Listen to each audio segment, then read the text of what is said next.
సూర్యకి హాస్పిటల్లో doctor treatment చేస్తూ ఉంటే పోలీసులు బయట వెయిట్ చేస్తూ ఉంటారు. అసలు ఎంత సిగ్గుచేటు! ఆ ఇన్స్పెక్టర్ స్పృహ కోల్పోయి రోడ్డు పక్కన పడి ఉంటే మన కానిస్టేబుల్స్ చూసి మరీ తీసుకువచ్చారు. మనకి ఇలా దిక్కు దివాణం లేకపోతే ఇక సామాన్య ప్రజలనైనా మమ్మల్ని ఇంకెవరు కాపాడతారని ప్రజలు నిలదీస్తే మనం తల ఎక్కడ పెట్టుకోవాలి? ఏంటి ఇంత ఘోరంగా తయారైపోయింది అని ఇన్స్పెక్టర్ మిగతా పోలీసుల్ని అరుస్తూ ఉంటారు. నేనే సార్ చూసి ఆయన్ని హాస్పిటల్లో జాయిన్ చేసిందని ఒక కానిస్టేబుల్ చెప్తారు. అదే కదా మరి నేను కూడా చెప్తున్నది. ఇప్పుడు అతని పరిస్థితి ఎలా ఉందో ఏంటో అని ఇన్స్పెక్టర్ టెన్షన్ పడుతూ ఉంటే అప్పుడే డాక్టర్ బయటికి వస్తాడు. ఇప్పుడు మా సూర్యకి ఎలా ఉంది డాక్టర్ అని అడగటంతో అతనికి చాలా గాయాలయ్యాయి. సున్నంలో ఎముకలే కనిపించకుండా కొట్టారని చెప్తారు చూడండి. అంత దీనంగా ఉంది అతని పరిస్థితి. అన్ని గాయాలైపోయాయి. ఇప్పుడు అవుట్ ఆఫ్ డేంజర్ అని మాత్రమే చెప్పగలను. కోలుకోవటానికి మాత్రం చాలా సమయం పడుతుందని డాక్టర్ చెప్పి వెళ్తాడు. లోపలికి వెళ్ళి ఏంటి సూర్య ఇప్పుడు ఎలా ఉంది అని పోలీసులు అడుగుతూ ఉంటే అప్పుడే భూమి దూరం నుంచి ఇదంతా వింటూ ఉంటుంది. ఇప్పుడు పర్వాలేదు సార్ అని సూర్య చెప్తాడు. అసలు ఎవరు నిన్ను కొట్టింది? వాళ్ళు ఎంతటి వాళ్ళైనా సరే నేను వాళ్ళని అస్సలు వదిలిపెట్టను. నన్ను చంపేయండి అని వేడుకునేలా చేస్తాను. నువ్వు మీ అన్నయ్య కేసు సాల్వ్ చేయటం కోసం ట్రాన్స్ఫర్ చేయించుకొని మరీ ఇక్కడికి వచ్చావు. ఇప్పుడేమో నీ పరిస్థితి ఇలా ఉంది. చూస్తుంటే నాకే చాలా బాధగా ఉంది.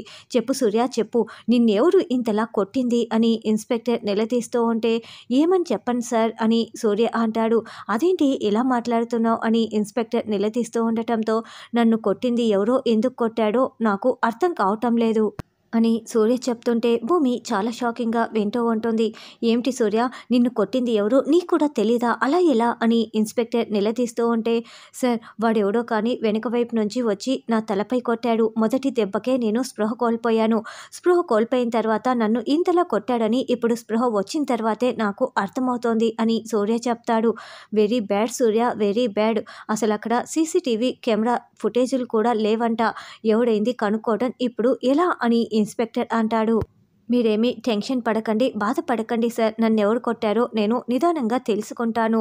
మీరు పెద్దవారు నన్ను వచ్చి ఇలా పరామర్శిస్తుంటే నాకు చాలా సంతోషంగా ఉంది అని సూర్య చెప్పడంతో టేక్ కేర్ సూర్య అంటూ వాళ్ళు వెళ్ళిపోతారు. కేపీ చెర్రీ ఇంటికి రాగానే అమ్మ నక్షత్ర ఆ గుమ్మడికాయతో దిష్టి తీయమ్మా అని మీరా దగ్గరుండి తీయిస్తూ ఉంటుంది. నువ్వు చనిపోయావనుకొని మీరాకి పసుపు కుంకాలు కూడా తీయించేసి తెల్ల చీర కూడా కట్టించేశాం అని బామ్మ బాధపడుతూ ఉంటే మీరు తిరిగి వచ్చేశారు కదా నాకు అంతే చాలండి అని మీరా చాలా సంతోషపడుతూ ఉంటుంది. అంటే చనిపోయాడు అనుకున్నాం కదా అందుకే ఆ కార్యక్రమాలన్నీ జరిపించాల్సి వచ్చింది. లేకుంటే మనం మాత్రం ఎందుకు జరిపిస్తాం పిన్ని అంతే కదా అని అపూర్వ అంటుంది. ఏంటి కేపీ అలాగే చూస్తున్నావు అని అపూర్వ అంటే ఏమీ లేదు అపూర్వ గారు. బావగారు కనిపించట్లేదా ఏంటి అని చూస్తున్నానని కేపీ అంటాడు. డాడీ గదిలోనే ఉన్నారు మావయ్య అంతే కదా మమ్మీ అని నక్షత్ర అంటే అమ్మ నక్షత్ర ఒకసారి వెళ్ళి మీ నాన్నని పిలుచుకురా అని కేపీ అంటాడు. నక్షత్ర వెళ్ళి అయ్యో డాడీ గదిలో లేరేంటి? ఇందాక గదిలోనే ఉన్నారు కదా మమ్మీ ఎక్కడికి వెళ్ళిపోయారని నక్షత్ర అడుగుతూ ఉంటే అన్నీ నన్ను అడుగుతున్నావేంటి? ఇన్ని రోజులు కేపీ ఉంటే ఆఫీస్ పనులన్నీ కూడా కేపీ చూసుకునేవాడు. ఇప్పుడు కేపీ లేకపోయేసరికి అన్ని దగ్గర ఉండి మీ నాన్నే చూసుకోవాల్సి వస్తుంది. ఏదో అర్జెంటు పని మీద వెళ్ళి ఉంటారులే అని అపూర్వ అంటే అనుకున్నాను. నేను వచ్చేసరికి ఆయన ఇంట్లో ఉండడని అనుకున్నాను అని కేపీ అంటే మీరెందుకు మావయ్య అలా అనుకున్నారు అని నక్షత్ర అడుగుతూ ఉంటుంది. ఏ నక్షత్ర ఇప్పుడు ఎందుకు ఆ మాటలన్నీ మాట్లాడుతున్నావు? మీ డాడీ ఏదో పని మీద వెళ్ళి ఉంటారులే. ఇప్పుడు రాక రాక కేపీ వచ్చాడు. ఏంటి మీరా తీసుకువెళ్ళి భోజనం వడ్డించు అని అపూర్వ అంటోంది. అవును నేను వడ్డిస్తాను. ఆయనకి కడుపు నిండా భోజనం పెడతాను. కానీ నేను అడిగేదానికి సమాధానం చెప్పాలి. ఏంటండి నేనన్నా నా పిల్లలన్నా మీకెందుకంత కోపం? ఎందుకు ఆత్మహత్య చేసుకోవాలనుకున్నారు? ఎందుకు మమ్మల్ని వదిలి వెళ్ళిపోవాలనుకున్నారు? దానికి సమాధానం చెప్పండి అని మీరా ఏడుస్తూ నిలదీస్తూ ఉంటుంది. మీరా నీకు ఎప్పుడు ఏం మాట్లాడాలో అస్సలు అర్థం కావటం లేదు. ఇప్పుడు భోజనం పెట్టకుండా ఈ మాటలేంటి? అయినా శోభచంద్ర అక్కని చంపాలనుకొని ఆ నిందంతా కూడా కేపీ మీద పడింది కదా. అంత మొత్తం మనస్తాపంతో కేపీ ఇలా చేసి ఉంటాడు అంతే అని అపూర్వ అంటే తప్పు అపూర్వ గారు. నేను అసలు ఆత్మహత్య చేసుకోవాలనుకోలేదు. నన్నొకరు చంపాలనుకున్నారు అని కేపీ చెప్పగానే వాళ్ళెవరో చెప్పండి నాన్న అని చెర్రీ బామ్మ మీరా అందరూ నిలదీస్తూ ఉంటారు. కేపీ సమాధానం చెప్పకుండా మౌనంగా అపూర్వ వైపు కోపంగా చూస్తూ ఉంటాడు.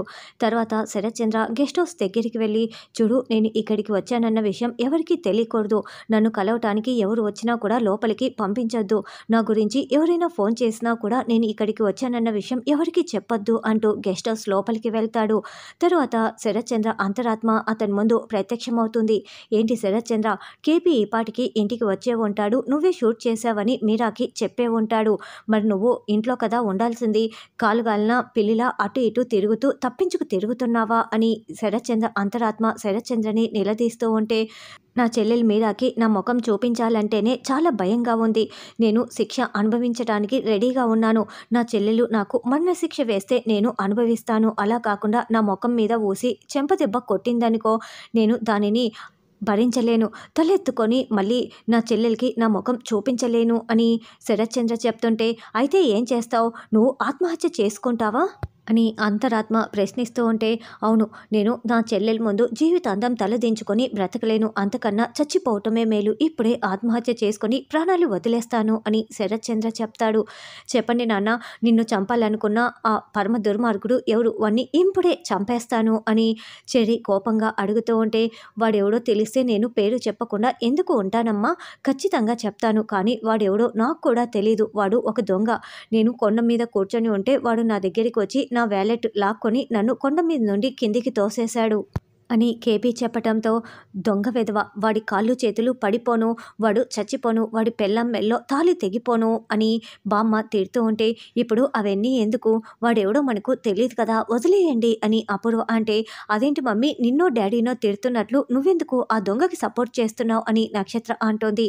అమ్మా, ఇన్ని రోజులకి ఇది కరెక్ట్ పాయింట్ పట్టుకుందే అని గోరింటాకు మనసులో అనుకుంటూ ఉంటుంది. అయినా కూడా వాణ్ణి అసలు వదిలిపెట్టను, ఇలా పోనీలే అని అనుకుంటూ ఉంటే ఇలాంటి వాళ్ళు ఎక్కువైపోతారు. వాణ్ణి పట్టుకొని శిక్ష పడేలా చేస్తానని చెర్రీ అంటే, అన్నయ్యకి చెప్తే ఖచ్చితంగా శిక్ష పడేలా చేస్తాడని మీరా అంటుంది. అవును, ఆయనైతేనే కరెక్ట్గా శిక్ష పడేలా చేస్తాడని కేపీ అంటే, మీరా ముందు కేపీకి భోజనం పెట్టు. ఏంటి ఇంకా అలా చూస్తున్నారు? వీటి గురించి తర్వాత మాట్లాడుకోవచ్చు. వెళ్ళండి వెళ్ళండి అని అపూర్వ లోపలికి పంపించేస్తుంది. మమ్మీ, నేను నిన్నొక విషయం అడుగుతాను, నువ్వు కాదనకుండా చెప్పు. అసలు కేపీ మావయ్య వచ్చిన దగ్గర నుంచి నువ్వెందుకు అంతలా కంగారు పడుతున్నావు? నువ్వు నాన్న ఇద్దరు కలిపి ఏదో చేసినట్లు ఎందుకు అలా టెన్షన్ పడుతున్నావు అని నక్షత్ర నిలదీస్తూ ఉంటే, అవునే, నేను మీ నాన్న కలిపి మీ మామయ్యని షూట్ చేశాము, మేమే ఇదంతా చేశాము, సరేనా? నోరు మూసుకొని వెళ్ళవే, ఏదో పెద్ద ఆరాలు తీస్తోంది అని అపూర్వ తిట్టడంతో నక్షత్ర లోపలికి వెళ్తుంది. అమ్మయ్య, కేపీ బావ పేరు చెప్పలేదు. బావ పొద్దుటి నుంచి ఎక్కడ తన పేరు చెప్తాడో అని చాలా టెన్షన్ పడుతున్నాడు. అసలు బావ ఎక్కడికి వెళ్ళి ఉంటాడు అని అపూర్వ ఆలోచిస్తూ ఉంటుంది. తర్వాత గెస్ట్ హౌస్లో ఉన్న శరత్చంద్ర, అమ్మ మీరా, నేనే మీ ఆయన్ని షూట్ చేశాను. ఇది నీకు చెప్పే ధైర్యం లేక దాచిపెట్టాను. నేను కావాలని అలా చేయలేదు. జీవితాంతం నీ ముఖం చూస్తూ తప్పు చేసిన వల్ల నేను బ్రతకలేనమ్మా మీరా, నన్ను క్షమించు అంటూ వీడియో రికార్డింగ్ చేసేసి వెంటనే విషం తాగేసి ఇక గొంతు పట్టుకొని విలవిల్లాడిపోతూ ప్రాణాలు వదిలేస్తూ ఉంటాడు.